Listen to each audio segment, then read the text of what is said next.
All of the early mornings and late nights, coming home after an exhausting hunt, putting in all the extra work, even when people aren't watching. and just wanting to crawl into bed, but you sit down and you clear your SD cards and you organize your footage. It's all the little things and all the things that add up to be successful. And you pack your bag for the next morning just to lug in another 50-pound bag just at the chance. It allows me to go out there and do what I love and show everyone that just being an average person, you can put in a little bit of extra work or a lot of extra work and you can get something out of it. The chance of sharing a story like the stories we're about to share. Really, you can pretty much do whatever you set your mind to as long as you grind.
What's up, guys? It is October 22nd, I think. I think it's the 22nd. Got a crazy cold front that came through. I'm home for the weekend. It's Friday morning. I came home yesterday afternoon. Home for the weekend. First sit of the year on the home farm.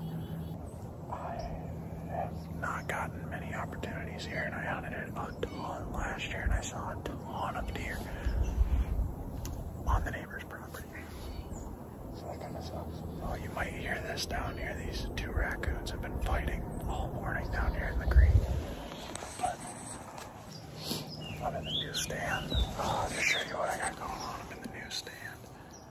I don't know if you can see my trail cameras down here. Right there, yep. There, trail camera. And then right below it, there's some clover right here. And that big old scrape I made, a little mock scrape, and it's just been getting lit up. Basically, the situation I've got is I've got some does that are pretty consistent. I thought for sure I was gonna have a deer within range by now. I got some does that are consistent. I'm gonna pop one of them if I get the chance, because I would like to put some meat in the freezer early this year. I always procrastinate shooting a doe, and then I don't do it, and I have to rely on my uncle for some deer sticks and deer meat, and I never have the amount I want. I was thinking either the does, or I have this big tall 10-pointer I call the imposter buck, because I thought he was Johnny like 4 different times. If you remember, Johnny was my hitless buck, my number 1 hitless buck last year. I went after him super hard, actually. I had quite a few encounters with him. One time I drew back on him on Halloween last year. Didn't shoot because it was technically like 3 minutes left of legal shooting, but I just didn't feel comfortable with the shot with how dark it was. I couldn't see my peep sight or anything, so I let him walk and then never got a shot at him again. I had some more encounters with him, but yeah, so I thought this one 10-pointer was Johnny like 3 or 4 times last year, so I called him the imposter. And he's actually really nice. Johnny actually looked like he got a little smaller this year, and then he broke off like half of his left G2, half of his right G2, actually like all of his left G2, half of his right G2, and all of his left brow tine. He's all busted up. So I don't know what I'm gonna do if I get a shot at him. I might just take it just because he's an old deer. He's just gonna keep going downhill now that he's already started to get smaller. And yeah, I might just take him. I've got history with him. I'd like to. He got the best of me a lot last year. I'd like to get a win over him. So I might take Johnny if I get the shot. I don't know. It sucks that he's so broke up because he still was a cool deer later in the summer, earlier this fall when he had all his points.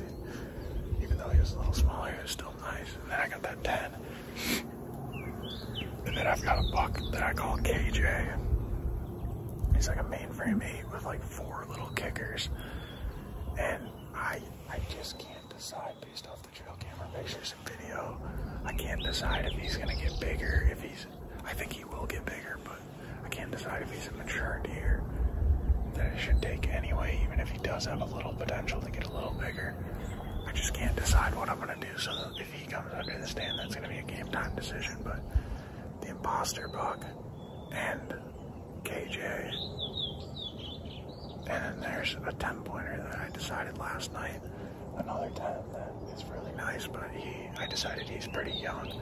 I think he could blow up into a monster, but KJ and the imposter and that other buck are pretty well nocturnal still, so I'm not super optimistic about that. But Johnny's been showing up in daylight every few days, right at first light or last light, so I was thinking I might see him this morning walking around somewhere, but he hasn't shown himself yet, so I'm gonna be quiet, get back to it, and hopefully the next time I'm talking to the camera, I'm gonna be shaking real bad because I just shot something. I can already tell that I'm gonna get doe fever if I get a shot at a doe. It's been so long since I've shot anything.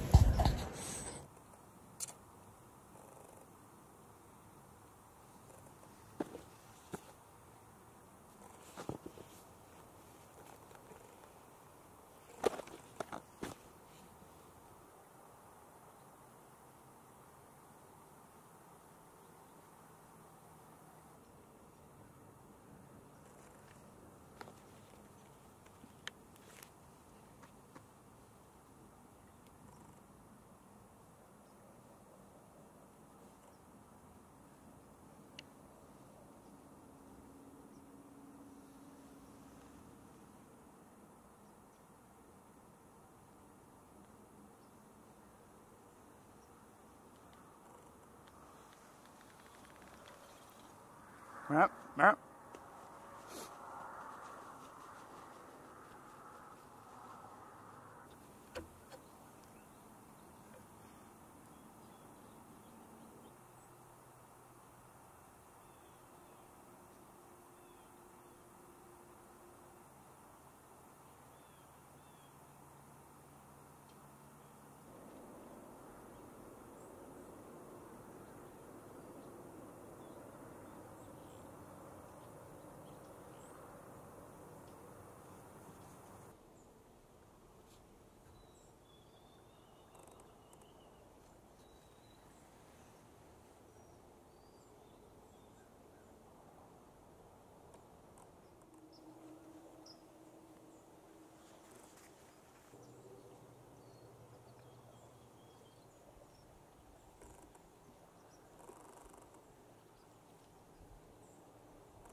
That because I didn't realize how exposed it is, and deer, as spot me pretty easily when they come walking through here. But then we got this little tiny clover plot here.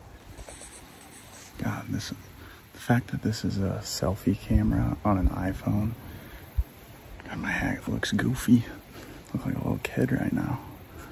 Whatever. The fact that this is this high quality though is kind of nuts. But I just got settled in. It's like 4 o'clock and I'm really late, maybe 4:10, I don't even know. I'm really late getting in the stand, but the reason it worked out is because I moved this stand. It was a whole mess. I moved this stand. There's no good trees, so I'm making do with a really crappy tree, so it took forever to set up. It's probably not the safest. I had to go spend, well, I went to get a little hand, like pole saw, like a little, like non-powered one. Couldn't find one anywhere. Went to the local John Deere store and spent $800 on a steel extendable pole saw, which is freaking awesome, by the way. It's electric. Definitely pick one up if this is something you're going to do a lot of, because it seems like it's worth the money. They're relatively lightweight, they're relatively quiet, the electric ones, and they work great. And the extendable one can get to like, I don't even remember, 14, 16 feet, something like that. It was pretty absurd how high I was getting. But got everything set up in the new stand location. We've got the cornfield right there, you can see it. I set up another mock scrape because the other mock scrape that I was sitting over top of down to the south is now just too far away where I could maybe grunt a buck over, but like a buck's not gonna hit that scrape in shooting range, so I just wanted to have a second one. I'm gonna quit babbling and sit down. Try not to pass out because I haven't eaten or drank anything yet today, and it's 4 p.m. But, well, I've drank coffee. Quit babbling, try not to pass out, and hopefully next time I talk to you guys, it'll be because I either launched an arrow at a doe or one of my shooters. Got 2 or 3 right now, can't decide. Peace.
just walking away now.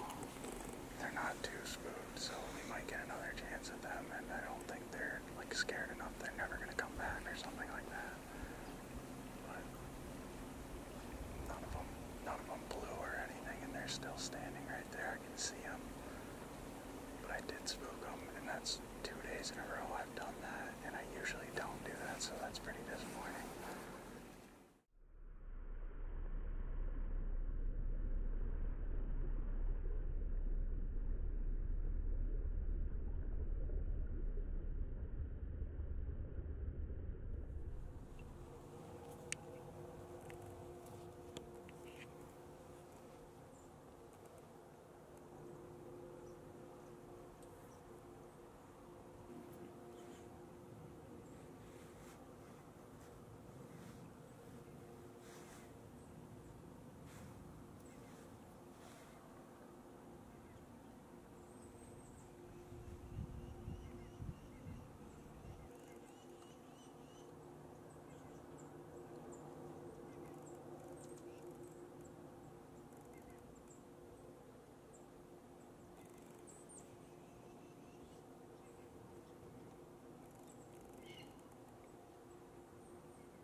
I couldn't decide how old he was. I'm gonna have to